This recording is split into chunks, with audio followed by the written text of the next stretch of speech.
Long ago, when the earth was still soft under the feet of travelers and the wind carried stories from one village to another, there stood a quiet and humble village called Kijiji Chomwanga, a place where the mornings were filled with the sound of roosters calling the sun and the evenings were filled with laughter, drums, and stories told by elders whose voices were slow, deep, and full of wisdom.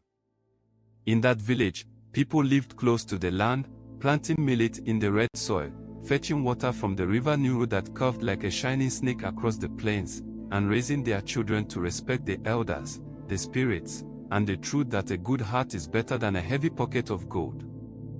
In this village lived a man named Baraka, a merchant whose name was known far beyond Kijiji Chomwanga, because he traveled long roads where dust rose like smoke behind his feet, and he traded goods from distant lands such as salt from the dry desert, bright cloth from coastal towns, bees that shimmered like drops of rain, and carved wood that told silent stories of the forest.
Long ago, when the earth was still soft under the feet of travelers and the wind carried stories from one village to another, there stood a quiet and humble village called Kijiji Chomwanga, a place where the mornings were filled with the sound of roosters calling the sun and the evenings were filled with laughter, drums, and stories told by elders whose voices were slow, deep, and full of wisdom. In that village, people lived close to the land, planting millet in the red soil, fetching water from the river Nuru that curved like a shining snake across the plains, and raising their children to respect the elders, the spirits, and the truth that a good heart is better than a heavy pocket of gold. In this village lived a man named Baraka, a merchant whose name was known far beyond Kijiji Chomwanga, because he traveled long roads where dust rose like smoke behind his feet, and he traded goods from distant lands such as salt from the dry desert, bright cloth from coastal towns, bees that shimmered like drops of rain, and carved wood that told silent stories of the forest. Baraka was not born rich, but through hard work and clever trading he built a life that many admired, and his house stood larger than most, with strong wooden doors, white clay walls, and a storage room filled with goods stacked carefully like a small market of his own. Yet inside Baraka lived a hunger that no food could satisfy and no sleep could quiet, because his heart had grown attached to one thing more than anything else, and that thing was gold, shining gold, heavy gold, gold that glowed in firelight and whispered power into the ears of those who held it. Every day Baraka counted his coins, and every night he dreamed of more, and even when people greeted him with respect and friendship, his mind wandered to thoughts of how he could gain more gold, how he could become richer than every trader in every village across the land.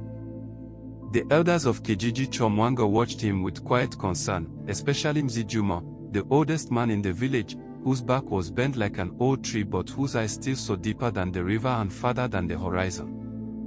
One evening, as the sky turned orange and the cooking fires began to glow, Mzee Juma called Baraka to sit beside him, and the children gathered close because they knew that when the elder spoke, there was always something important to learn.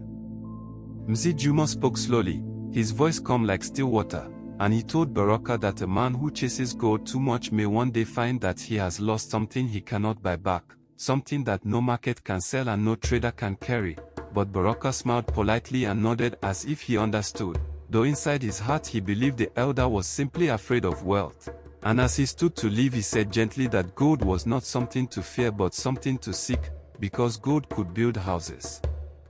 bring respect, and make a man strong in the eyes of others. Days passed, and one evening Baraka set out on a long journey to trade in a distant place called Kisiwa Market, where traders from many lands gathered, speaking different tongues and bringing goods from mountains, rivers, forests, and deserts. The journey was long, and the sun was hot, and the road stretched endlessly like a brown ribbon across the land, but Baraka walked with determination, dreaming of the gold he would gain from this journey. After many days of trading, Baraka began his return home, and as he walked along one evening when the sun was sinking low and the shadows were growing long across the ground, he came upon a great and ancient baobab tree, its trunk wide and strong, its branches reaching into the sky like the hands of an old giant who had stood there since the beginning of time. Beneath that tree sat a stranger, a man whose presence felt both calm and strange, as if he did not fully belong to the world of ordinary men. Beside the stranger rested a small wooden chest, and from that chest came a soft golden glow, like the last light of sunset trapped inside a box. Baraka felt his heart beat faster. He stepped closer. He greeted the man, and he asked what treasure was hidden inside that glowing chest. The stranger looked at him slowly, then opened the lid just enough for Baraka to see inside, and in that moment Baraka's breath caught in his throat, because inside the chest lay gold, beautiful gold coins, shining brighter than anything he had ever seen, as if the sun itself had been broken into pieces and placed gently inside that small wooden box. Baraka's voice became eager and sharp, and he told the stranger that he wanted to buy the chest, that he would give anything, that he would trade all his goods, his house, his animals, anything at all in exchange for such treasure. But the stranger shook his head slowly. He said that the gold inside the chest could not be bought with ordinary things. Baraka frowned and asked what kind of price could be greater than all he owned. The stranger then looked down at the ground behind Baraka, where the evening sun stretched his shadow long across the earth. And the stranger said quietly, "I will take your shadow." Baraka stood still under the great baobab tree as the last light of the sun slowly disappeared behind the hills, and for a moment the world became quiet in a way that made even the wind seem to hold its breath, and although his heart beat fast inside his chest, his eyes were fixed only on the glowing chest of gold, because in that moment nothing else in the world seemed to matter more than the shining promise of wealth that lay before him. And even though a small voice deep inside him tried to whisper a warning that something about this trade was not right, Baraka pushed that voice aside like a man brushing away dust from his clothes, because his desire had already made its decision before his mind could think carefully. So without asking another question, and without thinking of us, or the meaning of such a strange request, Baraka agreed to the trade, and as soon as the words left his mouth the traveler lifted his hand slowly and spoke words that sounded old and heavy, like words that had been spoken long before Baraka was born, and in that quiet moment something strange began to happen, because Baraka felt a soft pulling sensation behind him, as if a gentle wind was trying to take something away, and when he turned his head slightly, he saw his own shadow begin to move, not as shadows normally do, but like a living thing that had decided to leave him. The shadow stretched and trembled, and then slowly lifted from the ground like smoke rising from a dying fire, and before Baraka could fully understand what was happening, that shadow slipped into the wooden chest, disappearing into the glow of the gold coins, and at once the chest shone even brighter than before, as if it had been waiting for that very moment to awaken fully. The traveler closed the chest and pushed it gently toward Baraka, and with a calm voice that carried no excitement and no surprise, he said that the trade was complete, and that Baraka should now take what he had asked for and go on his way, and Baraka, whose mind was now filled with nothing but joy and victory, quickly lifted the chest and felt its heavy weight in his arms, and to him that weight felt like success, like power, like the beginning of a new life where he would no longer be just a rich man but the richest man in all the lands he had ever walked. Without looking back, Baraka hurried along the road, his steps quick and eager, his heart dancing with dreams of how people would look at him, how they would respect him, how they would speak his name with admiration. And as night fell and the stars began to appear one by one in the sky, Baraka did not even feel tired, because his excitement carried him forward until he reached his home in Kijiji.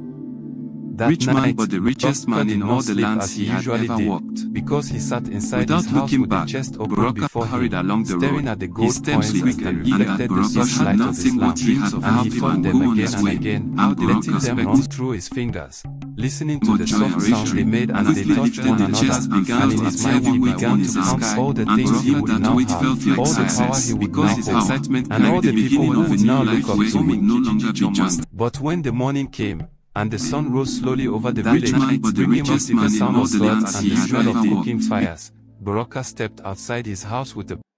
on his face, ready to show himself to the world as a man of great wealth. Yet the moment his feet touched the warm earth and the sunlight spread across the ground, something felt wrong in a way he could not immediately explain. Because although he stood there in the full light of the sun, there was no shadow